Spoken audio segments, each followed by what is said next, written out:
19 മുതൽ 25 വരെയുള്ള വർഷങ്ങളിൽ ഈ പ്രശ്നം പരിഹരിച്ചത് തോട്ടപ്പള്ളി സ്പിൽവേ കറക്റ്റായി പ്രോപ്പറായി മെയിൻ്റനൻസ് നടത്തി കുഴി മുറിച്ചുകൊണ്ടതാണ്. അത് ഈ വർഷം ഉണ്ടായില്ല.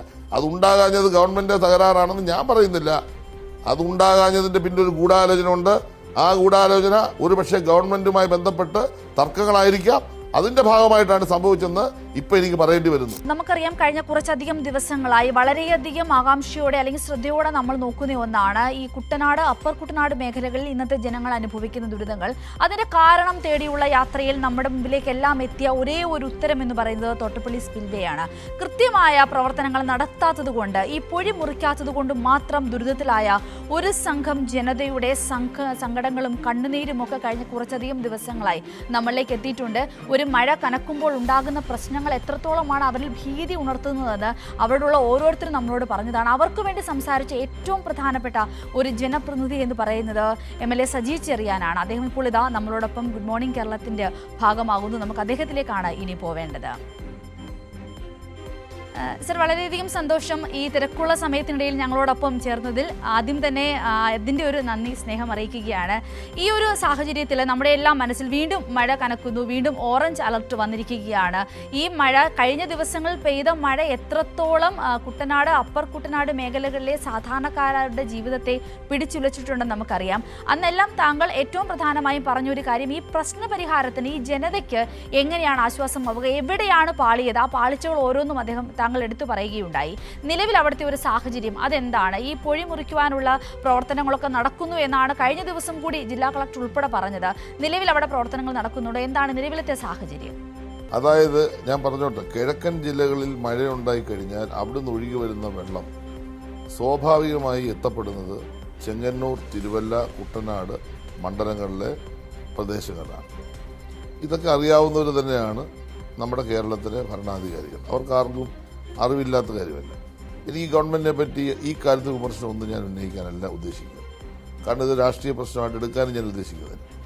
പക്ഷേ മഴക്കാല പൂർവ്വകാല ഒരുക്കങ്ങൾ എന്തുകൊണ്ട് ആലപ്പുഴ ജില്ലയിൽ തോട്ടപ്പള്ളിയിൽ നടന്നില്ല? എൻ്റെ ചോദ്യത്തിനാണ് മറുപടി പറയേണ്ടത്. അല്ലാതെ അവിടെ ഏതെങ്കിലും ആളുകളെ കൊണ്ട് എന്നെ വ്യക്തിപരമായി ആക്ഷേപിച്ചുകൊണ്ടോ കുട്ടനാട് മേലെ ആക്ഷേപിച്ചുകൊണ്ടോ മറുപടി പറയുന്നതിനല്ല ഞാൻ ചോദിക്കുന്നത്. അതിനൊന്നും മറുപടി പറയാൻ ഞാൻ ഉദ്ദേശിക്കുന്നില്ല. എൻ്റെ ചോദ്യം ഇതാണ്: ഇറിഗേഷൻ വകുപ്പ് എന്തുകൊണ്ട് തോട്ടപ്പള്ളി സ്പിൽവേ ഈ വർഷം മെയിൻ്റനൻസ് നടത്തിയില്ല? എല്ലാ വർഷവും മഴ പെയ്യുമെന്നറിയാം. ഈ കിഴക്കൻ ജില്ലകളിൽ ഇത് വെള്ളം ഒഴുകി വരുമെന്നറിയാം. ഇത് താഴോട്ട് ഒഴുകിപ്പോയി കടലിൽ ചേരണമെങ്കിൽ ഈ സ്പിൽവേ കൃത്യമായി മെയിൻ്റനൻസ് നടത്തണം. ഇടതുപക്ഷ ഗവൺമെൻറ്റോ വലതുപക്ഷ ഗവൺമെൻറ്റോ ആയിക്കോട്ടെ കേരളത്തിൽ ആ കാലയളവിൽ ഭരിച്ചത്, അതൊന്നും ഒരു വിഷയമല്ല. കാരണം മഴ പെയ്യുമെന്നറിയാമല്ലോ, വെള്ളം ഒഴുകി വരുമെന്നറിയാമല്ലോ. ആ ഇറിഗേഷൻ വകുപ്പ് ഇപ്പം ന്യായീകരിക്കുന്ന എന്തിനാ? ഞാൻ ഇത് ഉന്നയിച്ചു കഴിഞ്ഞപ്പോൾ ഇന്നിപ്പോൾ ഇറിഗേഷൻ വകുപ്പിൻ്റെ ആരോ ഉത്തരവാദിത്തപ്പെട്ടവർ പറഞ്ഞേക്കുന്നു 300 മീറ്റർ വീതിയിൽ അവിടെ പൊഴി മുറിക്കാറില്ല. ഞാൻ ഉത്തരവാദിത്തബോധത്തോട് പറയുന്നു, 300 മീറ്റർ വീതിയിൽ 2019 മുതലാണ് പൊഴി മുറിക്കാൻ തുടങ്ങിയത്. സ്വാഭാവികമായി ഉണ്ടാകുന്ന പൊഴി മുറിയുന്ന സ്വാഭാവിക പ്രക്രിയയുണ്ട്, പ്രകൃതിയുടെ പ്രക്രിയ. ആ പ്രക്രിയയിൽ ഒരു 50, 100, 150 മീറ്റർ വരെ വീതിയിൽ സ്വാഭാവികമായ ആ പ്രക്രിയയിൽ പൊഴി മുറിയും എല്ലാ വർഷവും. പക്ഷേ 2018 എന്താ സംഭവിച്ചത്? ആ സ്വാഭാവികമായ പൊഴി മുറിയുന്നത് കൊണ്ട് മാത്രം ഈ കടുത്ത ജലനിരപ്പ് താഴില്ല, ഇവിടെ ഒഴുകി വരുന്ന വെള്ളം താഴില്ല. അതുകൊണ്ടാണ് 2018 പ്രളയം ഉണ്ടായതിൻ്റെ ഒരു പ്രധാന കാരണം. രൂക്ഷമായ തലത്തിലേക്ക് അത് മാറ്റപ്പെട്ടപ്പോഴാണ്, അത് സംബന്ധിച്ച് പഠന റിപ്പോർട്ട് വന്നപ്പോഴാണ് ശ്രീ പിണറായി വിജയൻ ഗവൺമെൻറ് 2018 ഈ നാട്ടിലെ ജനപ്രതിനിധികളുടെ എല്ലാവരുടെയും, അതിൽ കോൺഗ്രസോ കമ്മ്യൂണിസ്റ്റോ ഒന്നുമില്ല, എല്ലാവരുടെയും അഭിപ്രായം കേട്ടതിന് ശേഷം തോട്ടപ്പള്ളി സ്പിൽവേയുടെ പൊഴി, അതിന് ചേർന്നുള്ള കടലിലെ പൊഴി 300 മീറ്റർ വീതിയിൽ മുറിക്കാൻ തീരുമാനിച്ചു. ഇപ്പോഴത്തെ ഈ ഇറിഗേഷൻ വകുപ്പിൻ്റെ ഉദ്യോഗസ്ഥന്മാർ ചിലപ്പോൾ അന്ന് കാണത്തില്ല. അവിടെ ഉണ്ടായിരുന്ന മരക്കാലുകളെല്ലാം മുറിച്ചു മാറ്റി അവിടെ കുറേ പ്രയാസങ്ങൾ അനുഭവിച്ചു. കാരണം അതിനെ എതിർക്കാനും ചില ആളുകൾ രംഗത്ത് വന്നു. അവർ പറയുന്നതിനകത്ത് മറ്റൊരു ന്യായമുണ്ട്. കാരണം ഇതിങ്ങനെ മുറിച്ചാൽ കടലിലോട്ട് വെള്ളം ഇറങ്ങുന്നതിന് പകരം കടലിൽ നിന്ന് വെള്ളം കുട്ടനാട്ടിലേക്ക്, അപ്പർ കുട്ടനാട്ടിൽ കയറുമെന്ന ആശങ്കയാണ് അവർ വെച്ചത്. അവിടുത്തെ മത്സ്യത്തൊഴിലാളികളുടെ ജീവിതത്തെ ഇത് ബാധിക്കുമെന്നുള്ള പ്രയാസങ്ങൾ അവർ മുന്നോട്ട് വെച്ചു. എന്നാൽ പഠനത്തിൽ ആ ഒരു കാര്യത്തിൽ പ്രയാസപ്പെട്ട കാര്യമില്ല. കാരണം ഇതൊരു സീസണിൽ മാത്രമാണ് സംഭവിക്കുന്നത്. അപ്പോൾ ഒരു സീസണിൽ സംഭവിക്കുന്ന ഒരു 8, 10, 15 ദിവസത്തേക്ക് സംഭവിക്കുന്ന കാര്യമായതുകൊണ്ട് മത്സ്യത്തൊഴിലാളികളുടെ ജീവിതത്തിൽ ഇത് ബാധിക്കാത്ത തരത്തിൽ കൈകാര്യം ചെയ്യണം തീരുമാനിച്ചുകൊണ്ടാണ് 300 മീറ്റർ വീതിയിൽ ഈ പൊഴി മുറിച്ചത്. ഇന്ന് ഏതോ ഒരു വിദഗ്ധനായ ഉദ്യോഗസ്ഥൻ പറഞ്ഞ് അങ്ങനെ പൊഴി മുറിക്കാറില്ല, 250-200 മീറ്ററേ ഉള്ളൂ. ഈ പ്രാവശ്യം 150 ഞങ്ങൾ തീരുമാനിച്ചത്, അല്ലെ 200 തീരുമാനിച്ചത്. എന്തുകൊണ്ടാണ് പൊഴി മുറിക്കാഞ്ഞത്? അപ്പോൾ സ്പിൽവേയുടെ മെയിൻ്റനൻസ് പ്രോപ്പറായി ഈ വർഷം നടത്തിയില്ല. ഞാൻ ബഹുമാനപ്പെട്ട മുഖ്യമന്ത്രി പറയുന്നത് അന്വേഷണം വെക്കണം. എന്തുകൊണ്ട് ആലപ്പുഴ ജില്ലയിലെ ഇറിഗേഷൻ വകുപ്പ് എല്ലാ വർഷവും നടത്തുന്ന സ്പിൽവേയുടെ മെയിൻ്റനൻസ് നടത്തിയില്ല? ഇന്നലെ അവിടുത്തെ MLA വന്നല്ലോ. MLA ഇപ്പോൾ ഇതിനെ ന്യായീകരിച്ച് വർത്താനം പറഞ്ഞ ശേഷം MLA ഇന്നലെ ടെലിഫോണിൽ കൂടെ പറയുന്നത് കേട്ടു, കുറച്ചെങ്കിലും ഒന്ന് പൊക്കാമോ എന്ന്. അങ്ങനെ കുറച്ചല്ല പൊക്കേണ്ടത്, ആവശ്യത്തിനാണ് പൊക്കേണ്ടത്. ആവശ്യത്തിന് ഉയർത്തി വെക്കുമ്പോൾ താഴോട്ട് വെള്ളം പോകും. ഒന്ന്. രണ്ടാമത്തെ കാര്യം, ഈ വകുപ്പിന് അറിയത്തില്ലായിരുന്നോ നാഷണൽ ഹൈവേയുടെ പണിതുകൊണ്ടിരിക്കുകയാണെന്ന്? നാഷണൽ ഹൈവേയുടെ പാലം പണിതപ്പോൾ അതിനോട് ചേർന്നുണ്ടാക്കിയ ഇരുമ്പ് ഗേഡർ അല്ലെങ്കിൽ അവിടുത്തെ കോൺക്രീറ്റ് വോള്, ആ ഇരുമ്പ് ഗേഡർ കോൺക്രീറ്റ് വോളിൽ വെള്ളം വന്ന് തടഞ്ഞു, മാലിന്യം തടഞ്ഞു നിന്നു, സ്പിൽവേയിൽ വന്ന് തടഞ്ഞു നിന്നു, ഈ പറയുന്ന ഈ പിന്നെ ഇരുമ്പ് ഗേഡർ വന്ന് തടഞ്ഞു നിന്നു. അത് പൊളിച്ചു മാറ്റണമെന്ന് ഞങ്ങൾ പറഞ്ഞു കൊടുക്കണം. ഞങ്ങളാരും ഇവിടെ പോയില്ല, ഞാനവിടെ പോയിട്ടില്ല. ഞാൻ പോയത് മിനിഞ്ഞാന്നാണ്. ഈ അപകടം മനസ്സിലാക്കിയ ശേഷം ഞാനവിടെ പോയത്. അത് പൊളിച്ചു മാറ്റിയോ? മാറ്റിയില്ല. മിനിഞ്ഞാന്നാണ് അത് ഇന്നലെ മിനിഞ്ഞാന്നാണ് അത് പൊളിച്ചു മാറ്റുന്നത്. മൂന്നാമത്തെ കാര്യം, പൊഴി പ്രോപ്പറായിട്ടാണോ പൊളിച്ചത്? ഇപ്പോഴും അശാസ്ത്രീയമായിട്ടില്ല. പറയുന്നത് ന്യായമാണെങ്കിൽ അത്ര അംഗീകരിച്ചാൽ മതി. ഞങ്ങൾ അനുഭവിക്കുന്ന ദുരിതം കൊണ്ടാണ് ഞാൻ ഇതൊക്കെ പറയുന്നത്, അല്ലെ എനിക്കെന്തോ വിരോധം. ഇപ്പം ചെയ്തുകൊണ്ടിരിക്കുന്നത് എന്താ? അവിടെ കുറച്ച് ഹിറ്റാച്ചി, മിനിഞ്ഞാന്നാണ് ഒരു ഹിറ്റാച്ചി ആയിരുന്നു ആദ്യം ഉണ്ടായിരുന്നത്. മിനിഞ്ഞാന്നാണ് മന്ത്രിമാർ ഇടപെട്ട ശേഷം 2 ഹിറ്റാച്ചി വന്നു. ആ ഹിറ്റാച്ചി വെച്ചിട്ട് ഇപ്പോൾ അവിടെ പൊഴി മുറിക്കുന്നുണ്ട്, ഇല്ലെന്ന് ഞാൻ പറയുന്നില്ല. പൊഴി മുറിച്ചതിൻ്റെ ഭാഗമായി വെള്ളം ഒഴുകി മാറിക്കൊണ്ടിരിക്കുന്നു. ചെങ്ങന്നൂർ മണ്ഡലത്തിൽ ഇന്നലെ ഒരു 3 അടിയെങ്കിലും വെള്ളം താന്നു. ഇന്നലെയാണ് താന്നത്. പമ്പയാറ്റിലെ വെള്ളം, അച്ചൻകോവിലാറ്റിലെ വെള്ളം താന്നുകൊണ്ടിരിക്കുന്നു. മഴയില്ലെങ്കിൽ ഞങ്ങളുടെ പ്രയാസം മാറും, എനിക്കറിയാം മാറുമെന്ന്. പക്ഷെ എന്തുകൊണ്ടാണ് ഇപ്പോഴും അത് ശാസ്ത്രീയമായി ആ പൊഴി മുറിച്ചു മാറ്റാത്ത? ആ മണ്ണെടുത്ത് വീണ്ടും ആ കൂനയ്ക്ക് പുറത്തിടുക. അപ്പോൾ ഇപ്പോൾ നമ്മുടെ ഒഴുകി വരുന്ന മുഴുവൻ വെള്ളവും കടലിലേക്ക് പോകണമെങ്കിൽ സ്വാഭാവികമായ ഒരു പ്രക്രിയ എന്ന നിലയിൽ പൊഴി മുറിഞ്ഞു മാറിയാൽ പോരാ. അവിടെ കൃത്യമായ ശാസ്ത്രീയമായ പൊഴിമുറിക്കൽ സംവിധാനം അവിടെ ഏർപ്പെടുത്തണം. ഇതിൽ വന്ന ഗുരുതരമായ വീഴ്ച, 3 കാര്യങ്ങൾ വന്ന വീഴ്ചയെ പറ്റിയാണ് ബഹുമാനപ്പെട്ട മുഖ്യമന്ത്രി ഗവൺമെന്റ് അന്വേഷിക്കേണ്ടത്. ഇത് ഞാൻ ഇവിടുത്തെ ചാർജുകാരായ 2 മന്ത്രിമാരുടെ ശ്രദ്ധപ്പെടുത്തി. അവർ കാര്യം മനസ്സിലായി. അവര് തോട്ടപ്പള്ളി വന്നു, സന്ദർശിച്ചു. 2 മന്ത്രിമാരും ഒരേ അഭിപ്രായം പറഞ്ഞു. പ്രോപ്പറായിട്ട് ഈ പൊഴി സമയത്ത് മുറിച്ചു മാറ്റാഞ്ഞത് കൊണ്ടാണ് ഈ വെള്ളക്കെട്ട് അപ്പർ കുട്ടനാട്ടിലെ ചെങ്ങന്നൂര്, തിരുവല്ല, കുട്ടനാട് മണ്ഡലങ്ങൾ ഉണ്ടായത് എന്ന് അവർ പറഞ്ഞു. പറഞ്ഞതിന് ശേഷമാണ് ഇന്നലെ 200 പണിക്കാരാണ് അവിടെ ഉണ്ടായിരുന്നത്. 200 പണിക്കാർ. അതിൻ്റെ ഗുണമുണ്ടായി ഇവിടെ. എന്നിട്ട് ഇത് പറയുമ്പോൾ അതിനെ ആക്ഷേപിക്കുകയാണ്. സജി ചെറിയാൻ പണ്ട് കരഞ്ഞെന്ന്. ഞാൻ കരഞ്ഞിട്ടുണ്ട്. എൻ്റെ നാടിന് വേണ്ടി, ജനങ്ങൾക്ക് വേണ്ടി ഇനിയും കരയും. കരയാനാണ് എന്നെ ജയിപ്പിച്ചത്. എനിക്ക് ഭൂരിപക്ഷം തന്ന് ഏത് കൊടുങ്കാറ്റടിച്ചാലും ചെങ്ങന്നൂരിലെ ജനങ്ങൾ എന്നെ ജയിപ്പിച്ചത് ഞാൻ കരയാനാണ്, അവർക്ക് വേണ്ടി കരയാൻ. 2018 ഇടതുപക്ഷ മുന്നണി ഗവൺമെൻറ് ഈ കേരളം ഭരിക്കുമ്പോൾ ഞാൻ കരഞ്ഞവനാ. എൻ്റെ ഗവൺമെൻറ്റാണ്, എൻ്റെ പാർട്ടി നയിക്കുന്ന ഗവൺമെൻറ്റാണ്. ഞാൻ കരഞ്ഞു. കരഞ്ഞതിൻ്റെ കാര്യം എന്താ? എൻ്റെ കരച്ചിൽ കൊണ്ട് എൻ്റെ നാട്ടിൽ എന്തെങ്കിലും പ്രയോജനം ഉണ്ടാകട്ടെ. കാരണം ആ കരച്ചിലിൻ്റെ ഗുണം എൻ്റെ നാട്ടിൽ ഉണ്ടായിട്ടുണ്ട്. എൻ്റെ നാട്ടുകാർക്കതറിയാം. ഒരൊറ്റയാൾ പിന്നീട് മരണപ്പെട്ടില്ല. എല്ലാ മനുഷ്യരെയും ഞങ്ങൾ ചേർത്ത് പിടിച്ചു. ആ കരച്ചിലിനെ എന്തിനാണ് കളിയാക്കുന്നത്? ഇന്നൊരു അപകടം ഉണ്ടായി, ഇന്നും ഞാൻ കരയും. ഇന്ന് UDF ആണ് ഭരിക്കുന്നത്, അതുകൊണ്ട് എൻ്റെ കരച്ചിൽ മാറുമോ? ഞങ്ങൾ കരയുകയാണ്. ഞാൻ ഇന്നലെ ക്യാമ്പുകളിൽ, എല്ലാ ക്യാമ്പിലും പോകുന്നു. ഞാൻ വിശ്രമിച്ചിട്ടില്ല ഈ ദിവസങ്ങളിൽ. ഈ കേരളത്തിൽ ഏറ്റവും കൂടുതൽ ഇതിനുമായി ബന്ധപ്പെട്ട് ഓടിയ ഒരാളാണ്. അല്ലെ മന്ത്രി രിജിയോട് ചോദിര്, അല്ലെങ്കിൽ റവന്യൂ മന്ത്രിയോട് ചോദിര്, അല്ലെ രമേശ് ചെന്നിത്തലയോട് ചോദിക്കുക. ഏറ്റവും കൂടുതൽ കഷ്ടപ്പെട്ട ഒരാളാണ് ഞാൻ ഈ ദിവസങ്ങളിൽ. ഞാനെങ്ങും പിന്നെ ആയുർവേദ ട്രീറ്റ്മെൻറ്റ് ഞാൻ സൂചിക്കാനൊന്നും പോയില്ല. ഞാനിവിടെ നിന്ന് പ്രവർത്തിക്കുകയാണ്. ഞാൻ പ്രവർത്തിച്ചിട്ട് ഈ ക്യാമ്പുകളിൽ മുഴുവൻ പോയി, ഈ പറയുന്ന പ്രദേശങ്ങളിൽ മുഴുവൻ പോയി. വെള്ളക്കെട്ട് ഉള്ള സ്ഥലങ്ങളിൽ ജനങ്ങൾ അനുഭവിക്കുന്ന ദുരിതം മുഴുവൻ ഞാൻ കണ്ടു. അപ്പം ഞാൻ ബന്ധപ്പെട്ട ശ്രദ്ധപ്പെടുത്തുന്നുണ്ട്. അങ്ങനെ ദുരിതം അനുഭവിക്കുകയാണ്. ഇത് 2019 മുതൽ 25 വരെ നമ്മൾ നടത്തിയ ശാസ്ത്രീയമായ ഇടപെടൽ, അതായത് സ്പിൽവേയുടെ മെയിൻ്റനൻസ് പ്രോപ്പറായി നടത്തും. രണ്ടാമത്തെ കാര്യം, വെള്ളം ഒഴുകിപ്പോകുന്നതിന് സുഗമമായ നടപടി സ്വീകരിക്കും. ഇപ്പം ലീഡിംഗ് ചാനൽ നിങ്ങൾ നോക്കൂ. ഈ ലീഡിംഗ് ചാനലിൽ നമ്മുടെ തോട്ടപ്പള്ളി മുതൽ ചെറുതല വരെയുള്ള ഭാഗത്ത് ഡ്രഡ്ജിങ് നടന്നുകൊണ്ടിരിക്കുകയായിരുന്നു. ഞാൻ ബഹുമാനപ്പെട്ട മുഖ്യമന്ത്രിയോട് വീണ്ടും അഭ്യർത്ഥിക്കുന്നു. കഴിഞ്ഞ 1.5 ആഴ്ചയായി, ഈ ഞായറല്ല കഴിഞ്ഞ ഞായറാഴ്ച മുതൽ അവിടെ നിർത്തിവെപ്പിച്ചു. ആരാണ് നിർത്തിവെപ്പിച്ച്? ഇതിൻ്റെ പിന്നൊരു ഗൂഢാലോചന ഉണ്ടെന്ന്. അതാണ് ഞാനീ പറഞ്ഞുകൊണ്ടിരിക്കുന്നത്. തോട്ടപ്പള്ളി സ്പിൽവേയിൽ വഴി വെള്ളം ഒഴുകി പോകാതിരിക്കാൻ ഒരു ഗൂഢാലോചന നടന്നിട്ടുണ്ടെന്ന് ഞാൻ ഉറച്ചു വിശ്വസിക്കുന്നു. അതിൻ്റെ ഏറ്റവും വലിയ ഉദാഹരണമാണ് നമ്മുടെ വിയ്യപുരം നിന്ന് തോട്ടപ്പള്ളിയിലേക്ക് വരുന്ന ലീഡിംഗ് ചാനൽ. അതിൽ തോട്ടപ്പള്ളി മുതൽ ചെറുതല വരെ ഒരു കമ്പനി, ഏതോ ഒരു കോൺട്രാക്ടർ അവിടെ ഡ്രഡ്ജിങ് നടന്നുകൊണ്ടിരുന്നു. ഞാൻ കഴിഞ്ഞ ദിവസം തോട്ടപ്പള്ളി വന്നപ്പോൾ വലിയ തരത്തിൽ മണ്ണിങ്ങനെ കൂന കൂട്ടിയിട്ടിരിക്കുന്നു. ഇപ്പോൾ ഇവിടെയുള്ളവർക്കെല്ലാം അറിയാം, അവിടെ മന്ത്രിമാരും കണ്ടു. ഞാൻ അടുത്ത നാട്ടുകാരോട് ചോദിച്ചപ്പോൾ പറഞ്ഞു ഇത് ഡ്രഡ്ജ് ചെയ്യുന്ന മണ്ണാണ്. എന്താണ്, ശരിയാണ്, അത് ഡ്രഡ്ജ് ചെയ്തെങ്കിൽ മാത്രമേ ലീഡിംഗ് ചാനൽ വഴി വെള്ളം ഒഴുകി വരത്തുള്ളൂ. 1.5 ആഴ്ച മുമ്പ് അവിടെ പോയി അത് തടഞ്ഞു. എന്നിട്ട് പുറക്കാട് പഞ്ചായത്തിൽ അതിന് സ്റ്റോപ്പ് മെമ്മോ കൊടുക്കാൻ വേണ്ടി പരാതി കൊടുപ്പിച്ചു. അത് ഈ വർഷം മാത്രമാണ് സംഭവിച്ചത്. ഇവിടെ UDF ഭരിക്കുമ്പോഴും LDF ഭരിക്കുമ്പോഴും സംഭവിച്ചിട്ടില്ല. എന്നിട്ട് മന്ത്രിമാരെ അടക്കം നാട്ടിലെ ഭരണ സംവിധാനത്തെ അടക്കം തെറ്റിദ്ധരിപ്പിക്കുകയാണ്. എന്താണ് ഞങ്ങൾക്കെല്ലാം കാര്യം? ഞങ്ങൾക്ക് കാര്യമുണ്ടെന്നേ. ഞങ്ങളെ ജനങ്ങൾ ജയിപ്പിച്ചേക്കുന്ന ഈ കാര്യം പറയാൻ വേണ്ടിയാണെന്നേ.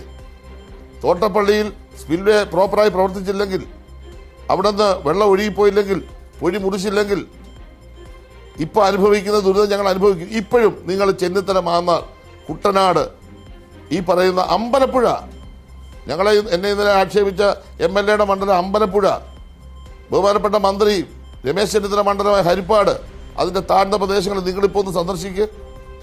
രൂക്ഷമായ വെള്ളക്കെട്ടാണ്. ക്യാമ്പുകളിൽ ആളുകൾ കഴിയുന്നുണ്ടെന്നുള്ളത് ശരിയാണ്. ക്യാമ്പുകൾ ചിലപ്പോൾ ഭംഗിയായി ഓരോ സ്ഥലത്തും ഇടപെടലിൻ്റെ ഭാഗമായി നടക്കുന്നുണ്ട്. ഗവൺമെൻറ് എന്തെങ്കിലും ഇടപെട്ടില്ല എന്നുള്ള അഭിപ്രായം ഞാൻ പറയുന്നില്ല. ഗവൺമെൻറ് ഇടപെട്ടു, മന്ത്രിമാർ വന്നു, ഇന്നലെയും റവന്യൂ മന്ത്രി വന്നു, ബഹുമാനപ്പെട്ട ലിജു വന്നു. അതൊന്നും ഇവിടെ പ്രശ്നമല്ല ഞാൻ ഉന്നയിക്കുന്നത്. എത്ര ദിവസം ഞങ്ങൾ ക്യാമ്പിൽ കിടക്കണം, നേരത്തെ എഴുതി തന്നാൽ മതി. ഞാൻ വീണ്ടും പറയുന്നു, എൻ്റെ മണ്ഡലമായ ചെങ്ങന്നൂരിൽ വെൺമണി മുളക്കര പഞ്ചായത്തിൻ്റെ, ആല പഞ്ചായത്തിൻ്റെ 3 പഞ്ചായത്ത് മാത്രമാണ് ലേശമെങ്കിലും മലയോര മേഖലയുള്ളത്. ബാക്കിയുള്ള മുഴുവൻ പഞ്ചായത്തുകളും പ്രദേശങ്ങളും താഴ്ന്ന പ്രദേശമാണ്. ദുരിതമാണ് ഞങ്ങൾ അനുഭവിക്കുന്നത് എല്ലാ വർഷവും. 2019 മുതൽ ആ ദുരിതത്തിൽ നിന്നൊരു മോചനം കിട്ടി 25 വരെ. ആ മോചനം കിട്ടിയതിൻ്റെ ഫലമായി എത്ര വെള്ളം വന്നാലും ചെങ്ങന്നൂരിൽ അപകടമില്ലാതെ ഒഴുകി അങ്ങ് പോവും. കുട്ടനാട് വഴി കയറി നേരെ അങ്ങ് പോവും. തിരുവല്ലായി പ്രശ്നമില്ല. അങ്ങനെയുള്ള ഒരു സംവിധാനം എന്തുകൊണ്ട് ഈ വർഷം മാത്രം പൊളിച്ചത് ഗൂഢാലോചനയാണ്, ബോധപൂർവമാണ്. ആ ഇറിഗേഷൻ വകുപ്പിനെ കൊണ്ട് ഇത് ചെയ്യിച്ചതാണ്. ഞാൻ ഉറപ്പിച്ചു പറയുന്നു. അതുകൊണ്ടാണ് ഞാൻ പറഞ്ഞ തോട്ടപ്പള്ളി ചെറുതന ഭാഗത്തേക്കുള്ള 7 കിലോമീറ്റർ നടക്കുന്ന ഡ്രഡ്ജിങ് നിർത്തിവെച്ചു 1.5 ആഴ്ച മുമ്പ്. എന്ന് വെച്ചാൽ തോട്ടപ്പള്ളി വഴിയുള്ള സ്പിൽവേ മെയിൻ്റനൻസ് നടത്താതെ അത് പൊങ്ങുന്നില്ലല്ലോ. മഹാന്മാരെന്നെ പറഞ്ഞല്ലോ 39 എണ്ണം പൊക്കി വെച്ചതെന്ന്. എവിടെ പൊക്കി വെച്ചത് കാണിയത്? ഇന്നലെ അവിടുത്തെ മഹാനായ MLA വന്നിട്ട് കണ്ടിട്ട് ഫോണിൽ കൂടെ രഹസ്യമായിട്ട് പറയുന്നു, കുറച്ചുകൂടെ പൊക്കണേ. ഇതെന്തുവാ KSRTC ബസ് ടയർ പൊട്ടുമ്പോൾ പൊക്കുന്ന കാര്യമാണ്. ഇത് പ്രോപ്പറായിട്ട് സമയത്ത് അതിനാവശ്യമായ മെയിൻ്റനൻസ് നടത്തിയാലേ പൊങ്ങത്തുള്ളൂ. അത് പൊങ്ങാഞ്ഞതിൻ്റെ ഭാഗമായിട്ടാണ് മുഴുവൻ മാലിന്യം വന്ന് അതിനകത്ത് ഡംപ് ചെയ്തത്. അത് മുഴുവൻ അവിടെ കെട്ടിക്കിടക്കുകയാണ്, ഇപ്പോഴും മാറിയിട്ടില്ല. ഞാൻ ഈ പറയുന്ന സത്യങ്ങളെക്കുറിച്ച് പറയുന്നതിന് പകരം ആക്ഷേപം ഉന്നയിക്കുന്നതിനെല്ലാം മറുപടി ഒന്നും പറഞ്ഞാൽ ഉദ്ദേശിക്കുന്നില്ല. അത് ഓരോരുത്തരുടെ സംസ്കാരമാണ്. അവർ ഓരോരുത്തർ ഉയർത്തി കാണിക്കണം. ഞാൻ ചെങ്ങന്നൂരിലെ എൻ്റെ ജനങ്ങൾക്ക് വേണ്ടിയാണ് പറയുന്നത്. ചെങ്ങന്നൂർ MLA, കുട്ടനാട് MLA ഞങ്ങളെ തമ്മിൽ ബന്ധപ്പെടുത്തുന്നുണ്ട്. പേരിപ്പോൾ റജി ചെറിയാൻ പോയി. എനിക്ക് അയാളുമായിട്ട് യാതൊരു ബന്ധവുമില്ല. അയാൾ UDF-ൻ്റെ MLA ആണ്. അല്ല, എനിക്കെന്താ വ്യക്തിപരമായ ബന്ധം? പേരിപ്പം ചെറിയാനായിപ്പോയി. എൻ്റെ അപ്പൻ അയാളുടെ അപ്പൻ 2 അപ്പന്മാരാ, ഒരപ്പനല്ല. അത് ഞങ്ങളെ തമ്മിലെന്തിനാ ഇതിനകത്ത് ഒരുമിപ്പിക്കുന്ന? അദ്ദേഹം പറഞ്ഞ അഭിപ്രായം അദ്ദേഹത്തിൻ്റെ മണ്ഡലത്തിൽ സ്ഥിരീകരിച്ചുകൊണ്ട് അതേ അഭിപ്രായം പറയുന്നത്. അദ്ദേഹത്തിന് പറയാതിരിക്കാൻ പറ്റില്ല, എനിക്ക് പറയാതിരിക്കാൻ പറ്റില്ല. ഞാൻ 2018 ഇവിടെ LDF ഭരിച്ചപ്പോൾ ഞാൻ പൊട്ടിക്കരഞ്ഞല്ലോ. ഞങ്ങൾക്ക് കരയാതിരിക്കാൻ പറ്റില്ലെന്നേ. നിങ്ങൾ ഈ മണ്ഡലത്തിൽ വന്ന് നോക്കുന്നേ. ഈ നാട്, ഈ കേരളത്തിലെ എല്ലാ മുഖ്യമന്ത്രി ചെങ്ങന്നൂവാ. ഞാൻ കൊണ്ട് കാണിക്കുക ഈ അവസ്ഥ. ദയനീയമായ അവസ്ഥയാണ്. ഇന്നലെ ക്യാമ്പുകളിൽ ചില പൊട്ടിക്കരയുകയാണ് അമ്മമാർ. കുട്ടികൾക്ക് പഠിക്കാൻ പറ്റുന്നില്ല. വീട് മുഴുവൻ നശിച്ചു. 10,000 രൂപ ഗവൺമെൻറ് കൊടുത്തു, സമ്മതിച്ചു. അത്രേ ഗവൺമെൻറ് കൊടുക്കാൻ കഴിയത്തുള്ളൂ. 10,000 രൂപയുടെ നഷ്ടമാണോ ചെങ്ങന്നൂരിൽ ഒരു വീട്ടിൽ ഒരു വർഷം ഉണ്ടാകുന്നത്? ലക്ഷക്കണക്കിന് രൂപയുടെ നഷ്ടം ഈ വർഷം ഉണ്ടായത്. കാരണം ഒരു സാധനം പോലും എടുത്ത് മാറ്റാൻ കഴിയില്ല. മിന്നൽ പ്രളയം എന്ന് വെച്ചാൽ 4 മണിക്കൂർ കഴിഞ്ഞപ്പോൾ ചെങ്ങന്നൂരിൽ വെള്ളം വന്നു. റാന്നിന്ന് 4 മണിക്കൂർ കഴിഞ്ഞ് വെള്ളം എടുത്തി. ഒരു സാധനം മാറ്റിയില്ല. വാഹനങ്ങൾ നഷ്ടപ്പെട്ടു. വീട്ടിൽ വളർത്തുമൃഗങ്ങൾ നഷ്ടപ്പെട്ടു. വീട്ടിലെ എല്ലാ എക്യുപ്മെൻസും നഷ്ടപ്പെട്ടു. എത്ര ലക്ഷം രൂപയുടെ നഷ്ടമാണ് ഓരോ വീട്ടിലും വരുന്നത്. ഇവിടെ സാമ്പത്തിക ശേഷിയുള്ളവർ ഒരുപക്ഷെ ക്യാമ്പിൽ വന്ന് കാണത്തില്ല. പാവപ്പെട്ടവരാണ് കൂടുതൽ ക്യാമ്പിൽ വരുന്നത്. സാമ്പത്തിക ശേഷിയുള്ളവരെല്ലാം വീട് ഉപേക്ഷിച്ച് അവരുടെ ബന്ധു വീടുകളിൽ പോയിരിക്കുകയാണ്. പലരും ലോഡ്ജ് എടുത്ത് താമസിക്കുകയാണ്.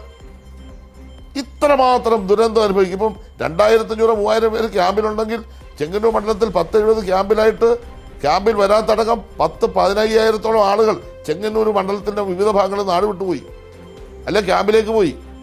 ആ വീട് അടച്ചിട്ടിരിക്കുന്നത്, ആ വീട് മുഴുവൻ മണ്ണ് കയറി, ആ വീട് മുഴുവൻ ജലം കയറി നശിച്ചു. എന്നിട്ട് അതിനെപ്പറ്റി പറയുമ്പോൾ ആക്ഷേപിക്കുക, അതാണോ ഒരു സംവിധാനത്തിന്റെ ഭാഗമായി? അതാണോ മര്യാദ? ഈ ഇറിഗേഷൻ ഡിപ്പാർട്ട്മെന്റ് ഇന്നലെ ബഹുമാനപ്പെട്ട റവന്യൂ മന്ത്രി ചെങ്ങന്നൂർ വന്നു. ഞാൻ അദ്ദേഹത്തെ അഭിനന്ദിക്കുകയാണ്. അദ്ദേഹം നല്ലൊരു മീറ്റിംഗ് നടത്തി. എന്താണ് ഇറിഗേഷൻ്റെ ഒരൊറ്റ ഉദ്യോഗസ്ഥൻ ചെങ്ങന്നൂർ വന്നില്ലല്ലോ? വെള്ളപ്പൊക്കക്കെടുതി പരിഹരിക്കേണ്ട ഏറ്റവും പ്രധാനപ്പെട്ട ഡിപ്പാർട്ട്മെന്റ് ഇറിഗേഷൻ അല്ലേ? ഞാൻ പറഞ്ഞല്ലോ, ആരോഗ്യവകുപ്പ് നന്നായി പ്രവർത്തിക്കുന്നുണ്ട്, റവന്യൂ വകുപ്പ് നന്നായി പ്രവർത്തിക്കുന്നുണ്ട്. ഏൽപ്പിച്ച ജോലി അവരെല്ലാം ഭംഗിയായി ചെയ്യുന്നുണ്ട്. ഉദ്യോഗസ്ഥന്മാർ കഠിനാധ്വാനം ചെയ്യുന്നുണ്ട്. ഞാൻ അവരെ അപ്രീഷിയേറ്റ് ചെയ്യാണ്. അത് LDF ഗവൺമെന്റ് കാലത്താലും UDF ഗവൺമെന്റ് കാലത്താലും നന്നായി ഉദ്യോഗസ്ഥന്മാർ പ്രവർത്തിക്കുന്നുണ്ട്. അതിന്റെ ഫലമായി എൻ്റെ മണ്ഡലത്തിൽ ഒരു പരാതിയും ഒരു ക്യാമ്പിലും ഉണ്ടായിട്ടില്ല. മന്ത്രി ഇന്നലെ അഭിനന്ദിച്ചിട്ടാണ് പോയത്. എൻ്റെ പ്രശ്നം അതല്ല, ഇവിടെ വെള്ളം ഒഴുകി പോകുന്നില്ല, ഇപ്പോഴും വെള്ളം കെട്ടി കിടക്കുകയാണ്. ഈ വെള്ളക്കെട്ടിൽ നിന്ന് ചെങ്ങന്നൂരിനെ, കുട്ടനാടിനെ അടക്കം മോചിപ്പിക്കാൻ എന്താണ് നടപടി? ഈ പറയുന്ന ആളുകളുടെ മണ്ഡലത്തിൽ മുഴുവൻ വെള്ളക്കെട്ടാണ്. അവർക്ക് ഭരിക്കുന്നത് കൊണ്ട് ആരെയും സൂപ്പിക്കണമെങ്കിൽ എനിക്ക് ആ സൂപ്പിൻ്റെ ആവശ്യമൊന്നുമില്ല. എന്നെ സംബന്ധിച്ച് എന്നെ തെരഞ്ഞെടുത്ത ജനങ്ങളാണ്. എനിക്ക് രാഷ്ട്രീയത്തോട് പ്രതിബദ്ധതയുണ്ട്, പക്ഷേ അതിൽ കൂടുതൽ പ്രതിബദ്ധത എൻ്റെ നാട്ടിലെ ജനങ്ങളോട്. ആ പ്രതിബദ്ധത വെച്ചുകൊണ്ട് നന്നായി ഞാൻ ഫൈറ്റ് ചെയ്യും ഈ കാര്യത്തിൽ. ഇത് ബഹുമാനപ്പെട്ട മുഖ്യമന്ത്രി MLA-മാരുടെ യോഗം വിളിക്കണം, ഞങ്ങളുടെ സങ്കടം കേൾക്കണം, ജനപ്രതിനിധികളുടെ യോഗം വിളിക്കണം. ഒരു രാഷ്ട്രീയമില്ല. ഞാൻ ഏറ്റവും കൂടുതൽ ഈ ഗവൺമെന്റിനോടൊപ്പം ഈ ഒരു അപകടത്തിൽ ഞാൻ കൂടെ നിന്ന ആളാണ്. അല്ലെങ്കിൽ നിങ്ങളുടെ മന്ത്രിമാരുടെ ജോലി, നിങ്ങളുടെ ജനപ്രതിനിധികളുടെ ജോലി, എൻ്റെ രാഷ്ട്രീയം എന്താണെന്ന് അത് വേറെ. പക്ഷേ തോട്ടപ്പള്ളി സ്പിൽവേയിൽ ഈ പ്രാവശ്യം നടന്ന ഗൂഢാലോചനയാണ്. ഞാനത് ഉന്നയിക്കണ്ടെന്ന് വിചാരിച്ചു, പക്ഷെ ഇപ്പം ഞാൻ ആധികാരികമായിട്ട് ഉന്നയിക്കുകയാണ്. അതിന് ഉദാഹരണം ഞാൻ പറഞ്ഞു. ആ ഉദാഹരണം 4 ഉദാഹരണങ്ങൾ തോട്ടപ്പള്ളി സ്പിൽവേയുമായി ബന്ധപ്പെട്ട് നടന്നിട്ടുണ്ട്. അതിൻ്റെ ഭാഗമായിട്ടാണ് ഇറിഗേഷൻ വകുപ്പ് ആ ഗൂഢാലോചനയിൽ പങ്കാളിയായി ഒരു ഗവൺമെന്റ് വകുപ്പ്. എന്തുകൊണ്ടാണ് ചാർജുകാരനായ M. ലിജു 1.5 ആഴ്ച മുമ്പ് പങ്കെടുത്ത യോഗത്തിൽ പറഞ്ഞല്ലോ, പൊഴി മുറിക്കണം, ക്ലീൻ ചെയ്യണം, വെള്ളം ഒഴുക്കി വിടണം. എന്താണ് ഇറിഗേഷൻ വകുപ്പ് ചെയ്യുന്നത്? ബഹുമാനപ്പെട്ട ജില്ലാ കളക്ടർ ഏറ്റവും ആത്മാർത്ഥമുള്ള കളക്ടറാണ്, ചെറുപ്പക്കാരൻ, മിടുക്കനാണ്. അദ്ദേഹം വന്നപ്പോൾ തന്നെ അദ്ദേഹം എന്നെ വിളിച്ചു. ഞാൻ ഈ കാര്യങ്ങൾ അദ്ദേഹത്തോട് സംസാരിച്ചു. അദ്ദേഹം നടപടി സ്വീകരിക്കാൻ വേണ്ടി തീരുമാനിച്ചു. അദ്ദേഹം ഉദ്യോഗസ്ഥന്മാരുടെ യോഗം വിളിച്ചു. അദ്ദേഹം പറയട്ടെ, ആലപ്പുഴ ജില്ലാ കളക്ടർ 2-3 ആഴ്ച മുമ്പ്, 3 അതിനു മുമ്പ് തന്നെ ബന്ധപ്പെട്ട ഇറിഗേഷൻ വകുപ്പിന് ഡയറക്ഷൻ കൊടുത്തു, നിർദ്ദേശം കൊടുത്തു. പൊഴി മുറിച്ചു മാറ്റണം, ക്ലീൻ ചെയ്യണം, മെയിൻ്റനൻസ് നടത്തണം. ചെയ്തോ? എന്നിട്ട് പറഞ്ഞ് ഞങ്ങളെ ഇപ്പം കുറ്റവാളികളാക്കി ആക്ഷേപിച്ച് അങ്ങ് മൂലക്കിരുത്തുക. അത് മനസ്സിൽ വെച്ചാൽ മതി. നല്ല ഒന്നാന്തരമായി രാഷ്ട്രീയ പ്രവർത്തനം നടത്തി പോരാടി വന്ന ഞാൻ, എന്നെ ആ ഭയപ്പെടുത്തലൊന്നും കാണിച്ച് വരട്ടരുത്. ഞാനൊരു കാര്യം പറയാം. ചെങ്ങന്നൂരിലെ എൻ്റെ ജനങ്ങൾക്ക് ജീവിക്കാൻ കഴിയാത്ത അന്തരീക്ഷം ഉണ്ടായിരിക്കുന്നു. അത് അനാസ്ഥ മൂലമാണ്. ഇറിഗേഷൻ വകുപ്പിൻ്റെ ഒറ്റ വകുപ്പിൻ്റെ അനാസ്ഥ മൂലമാണ്. ഈ വെള്ളം ഇപ്പോഴും ഒഴുകി പോയിട്ടില്ല. മഴ പെയ്യരുതെന്ന് പ്രാർത്ഥിച്ചുകൊണ്ടിരിക്കുന്നു. കാരണം മഴ പെയ്താൽ ഈ നാട് ജീവിക്കാൻ പറ്റില്ല. ഞങ്ങൾക്ക് എല്ലാ വർഷവും 2 മാസം നാട്ടിൽ ജീവിക്കാൻ പറ്റാത്ത അവസ്ഥ വന്നാൽ ഞങ്ങൾ എന്ത് ചെയ്യും? എൻ്റെ തിരുവമ്മണ്ടൂർ, എൻ്റെ പാണ്ടനാട്, ബുധനൂര്, വെൺമണി, അതുപോലെ തന്നെ മുളക്കരയുടെ താഴ്ന്ന പ്രദേശങ്ങൾ, മുനിസിപ്പാലിറ്റി, ചെന്നിത്തല, മാന്നാറ്, പുലിയൂര്, ഞങ്ങളുടെ പ്രദേശം മുഴുവൻ വെള്ളത്തിലാണെന്നേ. ഇത്ര അപകടം ഉണ്ടായതിനു ശേഷം അതിന് പരിഹാരം കാണണമെന്ന് പറയുമ്പോൾ പറയുന്നവനെ ആക്ഷേപിച്ച് മൂലക്കിരുത്തുക. കുറേ വിദഗ്ധന്മാർ ഇറങ്ങിയിട്ടുള്ള കുറേ ജനപ്രതിനിധികൾ, അവരാണോ തീരുമാനിക്കേണ്ടത്? ഇവരുടെ എന്താ വീട്ടു സ്വത്താണോ തോട്ടപ്പള്ളി സ്പിൽവേ? ഈ കേരളത്തിൻ്റെ സ്വത്താണേ. ആ കേരളത്തിൻ്റെ സ്വത്ത് സംരക്ഷിക്കുന്ന ഗവൺമെന്റാണ്. ഞാൻ ഇപ്പോഴും പറയുന്നത്, എനിക്ക് രാഷ്ട്രീയമായ ഒരു അഭിപ്രായമല്ല ഞാൻ പറയുന്നത്, മുഖ്യമന്ത്രിയോട് ഞാൻ പറയുന്നത്. അങ്ങ് ഈ കാര്യം ഇടപെട്ടിട്ടുണ്ട്. ആ ഒരു ഗൂഢാലോചനയിൽ നമുക്ക് കൃത്യമായ ഒരു പരിഹാരം കാണേണ്ടത് അനിവാര്യമായി വരികയല്ലേ? ഇപ്പോൾ ഈ ഒരു പ്രശ്നം കഴിഞ്ഞാൽ, ഇപ്പോൾ നാളെ വെള്ളം ഇറങ്ങി കഴിഞ്ഞാൽ എങ്ങനെയാണ് ഇതിനെ പ്രതികരിക്കുക?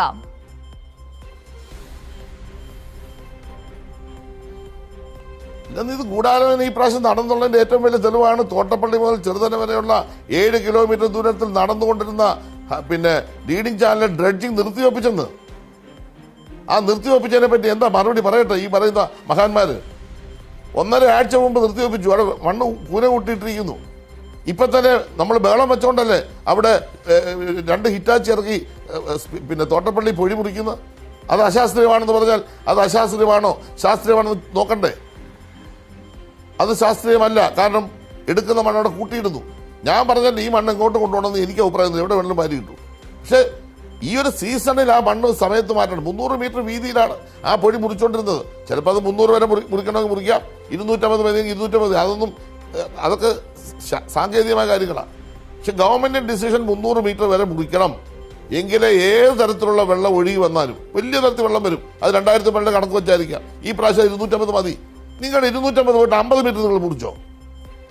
50 മീറ്റർ മന്ത്രി കളക്ടറും പറഞ്ഞിട്ട് നിങ്ങൾ മുറിച്ചോ ഇറിഗേഷൻ വകുപ്പ്?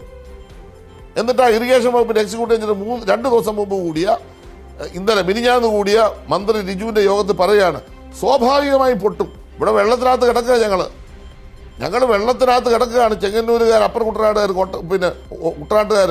എന്നിട്ട് പറയുകയാണ് സ്വാഭാവികമായി പൊട്ടും. ഇദ്ദേഹത്തിന് അറിയാമോ ഇത് എങ്ങനെ പൊട്ടുന്നതെന്ന്? ഇത് പണ്ട് സ്വാഭാവികമായിട്ട് പൊട്ടുമായിരുന്നു. ആ കാലമൊക്കെ പോയി. വലിയ തരത്തിൽ ജനം ഒഴുകി വന്ന അതിന്റെ പ്രഷർ കൊണ്ടായിരുന്നു പണ്ട് പൊട്ടിക്കൊണ്ടിരുന്നത്. ഇപ്പോൾ ഈ വരുന്ന മേഖലയെല്ലാം തടസ്സമാണ്. മണൽ കെട്ടിക്കിടക്കുകയാണ്. പാലങ്ങളും കലുങ്കുകളും ആവശ്യം പോലെ പണിത് വെച്ചിരിക്കുകയാണ്. ഒഴുകി വരുന്ന മാലിന്യമെല്ലാം അതിൽ തടഞ്ഞിട്ട് ജലനിർഗമനം എന്ന് പറഞ്ഞാൽ പൂർണ്ണമായും നഷ്ടപ്പെട്ടു. അപ്പൊ സ്വാഭാവികമായി പ്രശ്നം ഉണ്ടാകത്തില്ല. അപ്പൊ സ്വാഭാവികമായി പ്രശ്നം ഉണ്ടായില്ലെങ്കിൽ ഇത് പൊട്ടത്തില്ല. പൊട്ടിയില്ലെങ്കിൽ ആധുനിക യന്ത്രങ്ങൾ ഉപയോഗിച്ച് പൊട്ടിക്കണം. അതാണ് ഞങ്ങളുടെ പോയിന്റ്. ആ പോയിന്റ് നിന്നുകൊണ്ട് വേണം ഈ പ്രശ്നത്തെ ഗവൺമെന്റ് കാണാൻ. അതുകൊണ്ട് ഞാൻ വീണ്ടും ആവർത്തിക്കുന്നു, ഇവർക്കെല്ലാം അറിയാം. ഈ പറഞ്ഞ ആലപ്പുഴ ജില്ല 2 ബഹുമാന്യ മന്ത്രിമാർക്കറിയാം ഞാൻ പറഞ്ഞത് സത്യമാണ്. ആലപ്പുഴ ജില്ലാ കളക്ടർക്ക് അറിയാം ഞാൻ പറഞ്ഞത് സത്യമാണ്. അതുപോലെ തന്നെ മുഖ്യമന്ത്രിക്ക് ചിലപ്പോൾ ഒരു പക്ഷേ അദ്ദേഹം ആലപ്പുഴയിൽ ഈ കാര്യത്തിൽ അത്രയും മനസ്സിലാക്കി കാണും. അദ്ദേഹം ഇപ്പോൾ മനസ്സിലാക്കിയിട്ടുണ്ടാകും. ഞങ്ങൾ MLA-മാരുടെ യോഗം വിളിക്കുക. ഈ കോട്ടയം, പത്തനംതിട്ട ജില്ലകളിലെ സ്ഥിതി എന്താ? ഇപ്പോൾ റാന്നി ഒറ്റയടിക്കല്ലേ മുഴുവൻ കയറി എന്തുമാത്രം കടകമ്പോളങ്ങൾ നശിച്ചു പോയത്? ഞങ്ങളുടെ നാട്ടിൽ എന്തുമാത്രം കടകമ്പോളങ്ങളാണ് വെള്ളം കയറി നശിച്ചു പോയത്? 10,000 രൂപ പ്രശ്നം തീരുമോ? അപ്പൊ അതുകൊണ്ട് അടിയന്തര നടപടി, ശാശ്വതമായ നടപടി 19 മുതൽ 25 വരെയുള്ള വർഷങ്ങളിൽ ഈ പ്രശ്നം പരിഹരിച്ചത് തോട്ടപ്പള്ളി സ്പിൽവേ കറക്റ്റായി പ്രോപ്പറായി മെയിൻ്റനൻസ് നടത്തി കുഴി മുറിച്ചുകൊണ്ടുവന്നതാണ്. അത് ഈ വർഷം ഉണ്ടായില്ല. അത് ഉണ്ടാകാഞ്ഞത് ഗവൺമെന്റിന്റെ തകരാറാണെന്ന് ഞാൻ പറയുന്നില്ല. അത് ഉണ്ടാകാഞ്ഞതിന്റെ പിന്നെ ഒരു ഗൂഢാലോചന ഉണ്ട്.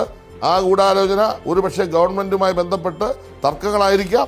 അതിന്റെ ഭാഗമായിട്ടാണ് സംഭവിച്ചെന്ന് ഇപ്പൊ എനിക്ക് പറയേണ്ടി വരുന്നു. അതിന് ആക്ഷേപിച്ച് മറുപടി പറഞ്ഞാൽ നല്ല ഭാഷയിൽ മറുപടി തിരിച്ചുകൊണ്ടാകുമെന്ന് പറയുന്ന ആളുകൾ ഓർത്തോണം. ശരി, വളരെയധികം നന്ദി സാർ. ഇപ്പോൾ ചെങ്ങന്നൂർ MLA സജി ചെറിയാൻ പറഞ്ഞത് വളരെ ഗൗരവമേറിയ ഒരു കാര്യമാണ്. ഗുരുതരമായ ഗൂഢാലോചന ഈ തോട്ടപ്പള്ളി സ്പിൽവേ മുറിക്കുന്നതുമായി ബന്ധപ്പെട്ട് നടന്നിട്ടുണ്ട്. അതിന്റെ കാരണം കണ്ടെത്തി അത് ആരാണോ ചെയ്തത് ആ കുറ്റക്കാർക്കെതിരെ നടപടിയെടുക്കുക, പ്രതിരോധത്തിലേക്ക് പോവുക, പ്രതിഷേധത്തിലേക്ക് പോവുക എന്നുള്ളതാണ് ഏറ്റവും പ്രധാനപ്പെട്ട കാര്യം. ഇപ്പോൾ അവിടെ നടന്നത് എന്തൊക്കെയാണ് എന്നുള്ളതിന്റെ വളരെ വിശദമായ രൂപമാണ് ബഹുമാനപ്പെട്ട സജി ചെറിയാൻ MLA നമ്മളോട് ഇപ്പോൾ പങ്കുവച്ചത്.